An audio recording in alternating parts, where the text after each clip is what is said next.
But you didn't watch another round yet either?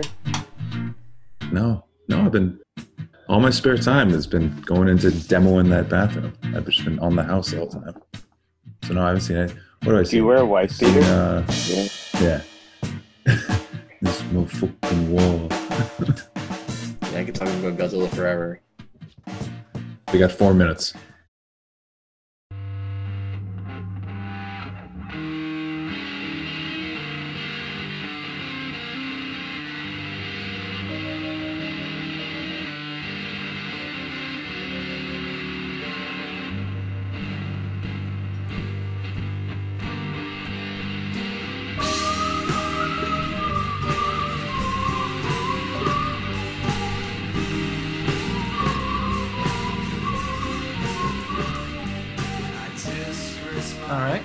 All right, Andrew. Shall I start? You better have practiced this spiel in the mirror 7 times. I practiced a little. Just a little. Let's take you back to a bygone era, the 1950s, specifically 1954. 1 decade after the Second World War, the Nazis have been defeated and communism is on the rise. Society has already seen its first giant monster film in the form of 1933's King Kong. But it was time for Japan to throw its hat in the ring. And they came out swinging with Godzilla. It's a cautionary tale about the dangers of nuclear weaponry and the harmful effects radiation has on the innocent human beings. After a few ships are mysteriously destroyed and a large chunk of Odo Island is obliterated, the government sends paleontologist Yamane, who is accompanied by his daughter Imiko and her not-fiancé Ogata, to investigate the islanders' claims. They are met with a giant radioactive footprint and soon come face to face with the monster itself. Nothing can seemingly kill Godzilla. Oh no. Oh my. He's even impervious to the H-bomb, as noted by everything about him, including his breath. Cue Imiko's fiancé, Dr. Shirazawa, a sane, mad scientist with an eye patch he received from fighting in the war. He's created a device that can suck out all the oxygen from an unknown quantity of water, causing whatever is in its path to asphyxiate and die. Will our team of heroes be able to stop the king of all monsters from destroying Japan, or will he obliterate the small country and next, the world? Now, I don't know about you guys, but I watched both the 54 and the 56 version, and I think like the American 56 version does at least a decent job in 1950s standards of adapting that story for an American audience. Now, it's a very interesting. It's an interesting thing too, just because they made a whole new movie just like clipping pieces from the Japanese one. It's an interesting watch, but yeah, the Japanese one's definitely way better. So what did you guys think of Godzilla, the original Kaiju? This is a movie, I was thinking about it because when we watched Psycho, I'm like, this would have been an amazing one to see in theaters, not knowing anything.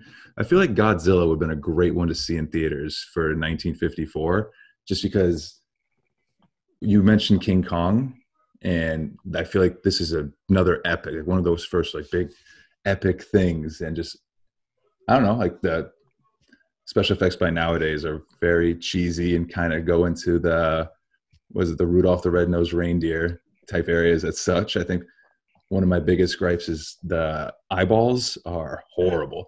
Get those eyeballs off of Godzilla, and he looks they're so bad. But like, it's good. It's fun. Like the miniatures are fun. Like there's something pure about it, which I really, really like. I think the only miniature I have a problem with is the helicopter. Because it literally looks like a miniature. Yeah. Everything else, I'm like, all right, that's believable enough, but the helicopter was a little bit too far in the wrong direction. There's one with a car too, and then the airplanes. You see all the string. But like, that's part of the charm of it. It's the eyeballs for me. Is really the eyeballs look bad. Yeah, I had that issue with Shin Godzilla as well. I thought his eyes were a bit goofy, but like, that was like the idea. Like the idea is that like, just from like doing research, I don't think I knew that King Kong came first. So I thought that's a while. So that's 20 years earlier. Like 20 years. I had no idea. And I know like that they always like played with they had like I think the Beast from 20,000 Fathoms and stuff like that. Oh, I love that Corman movie. Yeah, and it's like I I really enjoyed it. I haven't seen like the full Japanese version in like years. I think like I have memory of like the American version and all that kind of stuff, and I remember like Steve Martin showing up in it and stuff like that. But I don't remember seeing the full Japanese version. Like I went through phases as a kid, as most kids do. But like I loved Godzilla, and I've always loved Godzilla. And you always want to see like a good adaptation of like a live action Godzilla movie, especially like a Western with a big budget. I remember when I was a kid, I used to love hearing my mom talk about watching TV in the 50s, because my mom was born December 14th, 1950. So she was watching TV in like the golden age of television. And I remember at a young age her telling me how when Godzilla came out, or when Mothra came out, or when Rodan came out, it would play every night for twice in a row. So like you would just watch the same monster movie every day for a week. Like, and this was a great, like, this was a great thing, you know, because obviously you didn't have like, you know, there's no streaming or anything like that. Television was still like so fucking basic in the 50s. That's why I'm really happy with HBO Max right now, having so many of the Godzilla movies on their list, right? Yeah, I mean, they have a bunch. Even the newer ones. I wish we could get some of that HBO Max money, because I've been using HBO Max probably more than every other streaming service right now. But one of the things that I did appreciate about this is like let's give credit where credit's due. The 1998 Godzilla with Matthew Broderick is pretty awesome. I know we can all agree. I was asking if it was on HBO Max, because I want to rewatch it, because even as a kid, I thought that movie was so bad. No, it's not. It's a lot of fun. Yeah, but it's cheesy fun. It really is. But the thing that I like about this movie in particular is the doctor character, the professor. With the eye patch? Like, no, the professor, the guy who's saying like we can't kill Godzilla, like we should be studying him. The famous paleontologist of the time. Yeah.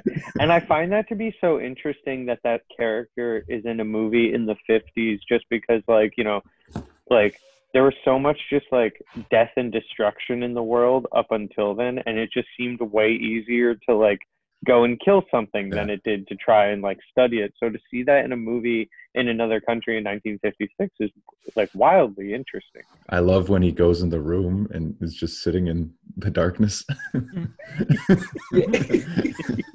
I really liked in the first or second meeting after what's his face, the guy from Seven Samurai, he's talking about how we have to like believe these fishermen people, or it's the time when like he's actually seen Godzilla, and he brings up like there's some things we can't explain. There's been giant footprints found in the mountains.